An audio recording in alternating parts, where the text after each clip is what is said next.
Hello, this is a presentation on roboforming, which is a new method to transform the way sheet metal has been formed in the past. Today, we're going to be looking at its advantages, disadvantages, and what roboforming really is. So, very simply, the basics of roboforming. It's a new way to bend sheet metal. So, how it works is the sheet metal is mounted into place, and then there are two tool tips on either side that can be controlled by, for example, a robotic arm to bend the sheet metal into precise positions. There are different types of tool tips that are held into these robots, and they can be programmed to do different things. So, a little bit of a background. In the 1950s and 1990 region, there was this problem that emerged because the cost to do traditional sheet metal forming was very high, especially to make these dies, especially whenever you wanted to make one off parts. And then towards the 1990s, there's a need for incremental forming with 1 and 2 point forming that started emerging with CNC mills. And then very naturally, as robotic arms became um, more common in the industry, they started using these robotic arms to mold the sheet metal with tooltips on the end of them. And from the 2010s until the present, it has just been a work in progress in calibrating the sensors, the force feedback, and ensuring that the deformations in the sheet metal are very precise. And I'd like to just talk about that last part a little bit more because it's very important. The deflection in the sheet metal can change based off of the angle of your robotic arm, the type of tool tip you're using, the angle of approach you're attacking the metal at. All these different factors have to be accounted for, and it's very complex. And if you add all these small errors and small adjustments up, it can cause a significant amount of tolerancing error or dimensional error in your final part, which is why AI can be possibly used for this problem. Okay, so now we'll be moving into the advantages of roboforming.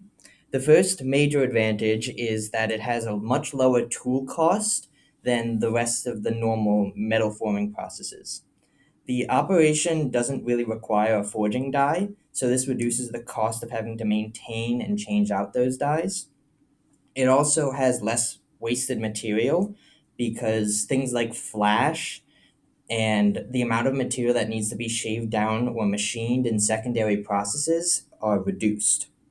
The last tooling cost save is that the process itself doesn't require a specific type of robotic arm to be effective. This means that existing robotic arms could be pulled or repurposed from other places along the manufacturing line and repurposed for roboforming. The next major advantage is the reduced likelihood of failure compared to some of these other practices. Compared to ISF, which is the incremental sheet forming that we discussed earlier, which kind of grandfathered this process, roboforming has a lower chance of failure. This is due to the inclusion of AI tool pathing, which helps to reduce some of the problems that usually occur. Next is that existing steps for ISF are largely developed through trial and error, and it can take a number of attempts to get the proper tool path where the part doesn't fail. Including AI here helps reduce the likelihood of that failure. And the next major advantage of roboforming is that it's really good for forming complex parts that require a lot of flexibility. Roboforming is very effective when it comes to creating these parts since it doesn't have a fixed die shape. It can follow many different paths and create multiple different parts in a single day. Most roboforming processes use six-axis arms to run, and these arms provide a lot of flexibility, and it makes these processes easier to accomplish. It's also really good for prototyping parts and other small batch quantities, which is what we discussed earlier. So now moving into the disadvantages of roboforming. First is the small production quantities that we talked about before. The nature of roboforming means that the process of creating a part from start to finish takes significantly longer than conventional sheet forming processes. This means that it is not cost effective for mass production and easily gets beaten out by other processes with larger volume productions. Another major disadvantage is the lower material properties. Lower strength and reduced material properties involved in roboforming are involved in the roboforming process. The localized deformation results in strain concentrations, which in turn reduce the strength of the part. Thinning is also a major problem for the part that reduces specific structural components at some of the deformation areas. There is no work hardening uniformity that comes from some of these die forging dies, and also there is residual stress left over from this process. Another major disadvantage is the reduced dimensional accuracy. Compared to other processes like die forging, the final product from roboforming is often significantly less dimensionally accurate. This is due to the process involved in deforming the sheet one point at a time and not just forming the part in one step. The final disadvantage of roboforming is that it has a higher likelihood of failure for new configurations. So roboforming usually fails from one of two types of failure: steep wall angles and thinning. Compared to conventional sheet forming processes, it has a higher likelihood of failing when creating new part geometries, since it doesn't have anything to support the material as it's being shaped.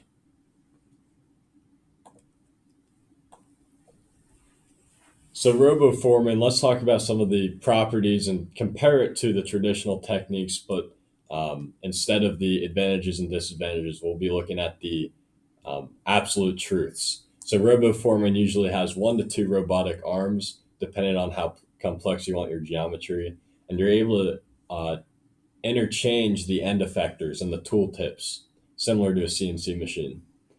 The toolpath is the tool. So basically, the geometry is inside the software, which you have to code.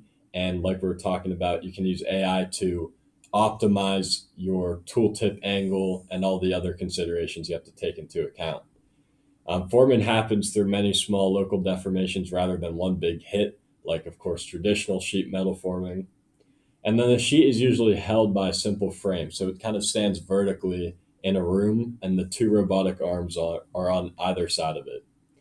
And then the force is controlled and the path are planned, which are important characteristics you have to take into account because it can change how your robotic arms deflect, which of course may change your dimensional accuracy, which is what we've talked about. And your workspace is often defined by the robot reach, or what's also called the robot envelope, and not a fixed press bed.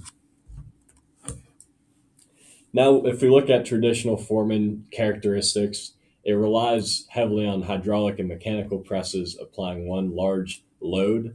The geometry is embodied into the die, not any software, and it usually happens very quickly. The sheet is fully constrained by the die surfaces. The process stability comes from the mass and the stiffness of the press and the die system, meaning that there's almost always more dimensional accuracy than roboforming, and the changeovers require physical swapping with the heavy tooling. The workspace is limited to the press window and the die size. So now we're moving on to the manufacturing readiness assessment. So the overall assessment of roboforming is around MRL 5.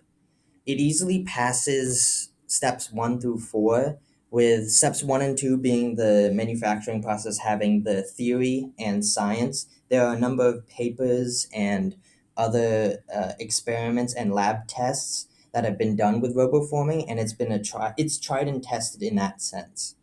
However, the place where it tends to fall short is around MRL level 6. So the process, one of the main components of MRL 6 is that the process is scalable and it can produce a number of parts of a system, all of that, and it doesn't quite reach that point yet. The quality is not refined yet with the loss of the material properties and the geometric constraints. So we assess the roboforming process of around level 5. So I want to quickly review our sources and talk about how we tried to avoid bias. So not all of the sources were roboforming specific. There were some other sites that went over just general manufacturing processes and talked about their advantages and disadvantages, which roboforming was included among them. We looked at both positive and negative assessments of roboforming so that we can try and check cross-reference them to see which were what what information was strictly factual. And finally, we looked at roboforming company websites